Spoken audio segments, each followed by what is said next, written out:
We're starting with some big news out of Russia this week. Vladimir Putin's ongoing nationwide draft of potentially hundreds of thousands of Russians for military training and deployment in Ukraine. The news signals a new chapter in the invasion of Ukraine after weeks of reports that Russian forces were weakening and retreating from the front lines. One video recently went viral showing Russian prisoners being recruited to join the war efforts in exchange for commuting their sentences.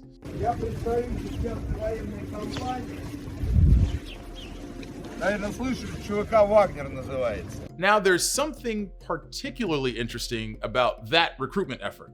The recruiter is thought to be Yevgeny Prigozhin, a close contact of Vladimir Putin himself, who has long denied being affiliated with Wagner, a notorious mercenary group, until this video was released. He's since admitted to being its founder and head. Here he's offering work with Wagner, which many analysts and the US State Department have linked directly to the Kremlin. The group has reportedly been active in the Ukraine invasion, with some of its members accused of killing civilians. As far as researchers can tell, the Wagner group actually doesn't seem to be one single company. It's more like an affiliation among many businesses and assets linked by Russian ownership and networks. The group emerged in 2014 in Ukraine, helping the Russian military annex Crimea, and since then has reportedly been involved in a range of global conflicts from Syria to Libya to Mali, usually assisting Russia's military or Russian political interests. The Kremlin denies any connection to the group, but the prison recruitment video is some of the clearest recent evidence showing a connection. Let's look at how. Newsy's visual investigations correspondent Jake Goden has been looking into this video, and his reporting was referenced in a recent New York Times article on the issue. So to help us understand more about how that works and what we can learn from this video, Jake is here to join us and walk through his process. Jake, tell me this, what are we actually seeing in this video? Can you break that down for us?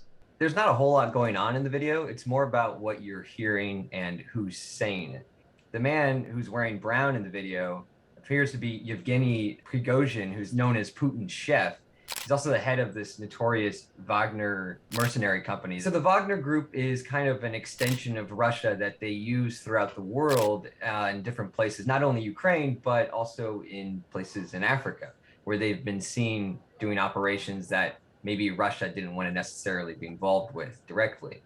And so it's important that he's here because he seems to be giving everybody a recruiting pitch and telling them that they can come fight again in the war in Ukraine and they can be free after 6 months, which is not something that we've ever really seen on video before. Geolocating photos and videos from the internet is a huge part of your work. This is something we've seen you do with our partners at Bellingcat. Can you tell us how you confirmed where this took place? And also why it's important to confirm where exactly this took place. There are a couple parts of the video where you can make out certain buildings that are kind of stand out. One such building is this church in the background, or what appears to be a church, and it has a big green roof. There's also a smokestack, and there's some large buildings behind the people behind the crowd. You can do what's called a reverse image search, where you take an image, that frame of that video, and you throw it into a search engine like Google, or in this case, what I used was Yandex, which is the Russian version of Google. It combs the internet for other images that resemble that one that you fed it. And in this case, it was the green roof church that came up with a hit. And that photo was attached to an article that was talking about the prison. And it said the prison was in a specific area of Russia called the Mariel Republic. You can double check that by actually looking at it on Google Earth or Google Maps, and you can double check the position and the layout of the buildings, the smokestack, and the church, and it all kind of lines up. It's important to do this so that you know, for one, that it's not happening outside of Russia, and you're confirming that this is a real penal colony, this is a real prison. But it showed just kind of how desperate the situation has gotten for Russia. But I think it also shows that kind of how determined Russia is to really stay and not turn around. Jake Goden is Newsy's visual investigations correspondent. Jake, thanks so much for your time. It's always really good to kind of get a peek behind the curtain on how it is you do what you do and what we can learn from a video like this. So much appreciated. Thank you, Christian. The Wagner Group may very well not be the only private contractors in Ukraine today, although they're definitely the most notorious. And their recent activity there has put the entire mercenary and private security industry suddenly in the spotlight. There are many different types of actors, firms, types of activities that we might lump under the private security industry.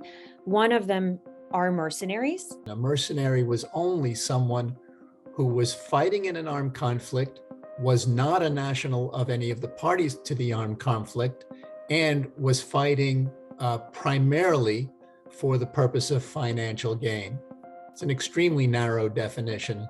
It's difficult to say exactly how much revenue is earned for the private military and security industry globally, but what we can say is there has been a surge of demand for these companies within the last couple of decades. Modern private security companies or private military firms really got their start in the 1990s. So in response to the end of the Cold War, you had demobilization happening on both sides in lots of different countries. So you have this flush of fighters kind of in the market. And to be clear, Russia is not the only major state power that uses them often, and Wagner is not the only military group that's been accused of misconduct or worse. British mercenaries were heavily involved in the Sri Lankan Civil War, and some are being investigated by UK police for possible war crimes.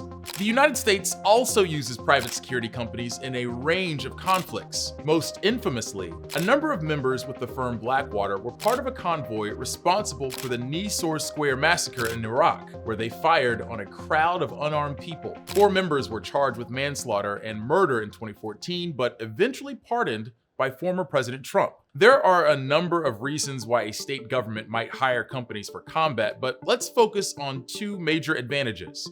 One is that using mercenaries can be politically safer than official military deployment. It keeps official deployment numbers low, making it seem like a country is less involved in foreign affairs, and it avoids a potentially risky or unpopular declaration of war back home.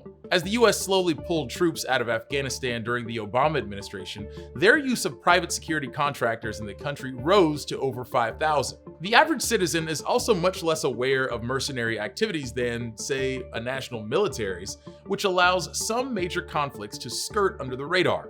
For example, when would you say was the most lethal battle between the US and Russia since the Cold War? How many of y'all would guess 2018? Many people might not remember the strike in Syria where US commandos defeated an estimated hundreds of members of the Wagner Group who were aiding loyalists to President al-Assad. Russia, as per usual, denied any connection with Wagner in their attack. Another benefit for employing private armies is the lack of accountability, which becomes much harder for private companies than it already is for national militaries. They may be registered to do business in one country. They may recruit their personnel from another country.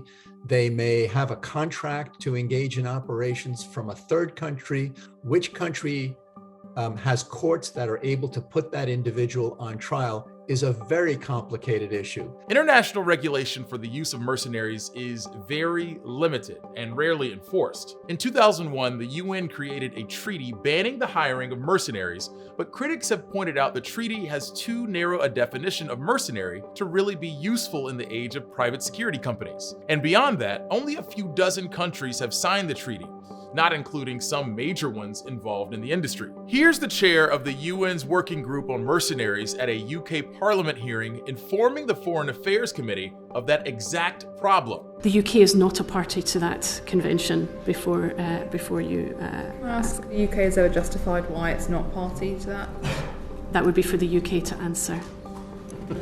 Sean, is the US party to this? The UK and the US are both not party to the convention on against mercenaries.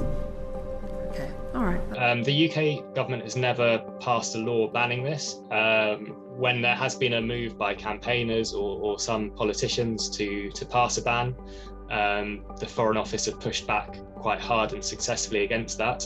They've also lobbied at the UN to stop an international ban on mercenaries. They were very involved in watering down the only real international law that has some constrictions on mercenary activities. We don't have standing international legal regulations on them, largely because of US and UK objections. By the flip side, Russia also has some of the strictest domestic prohibitions and criminalization of mercenaries and private security companies. It's one of the few to prohibit both.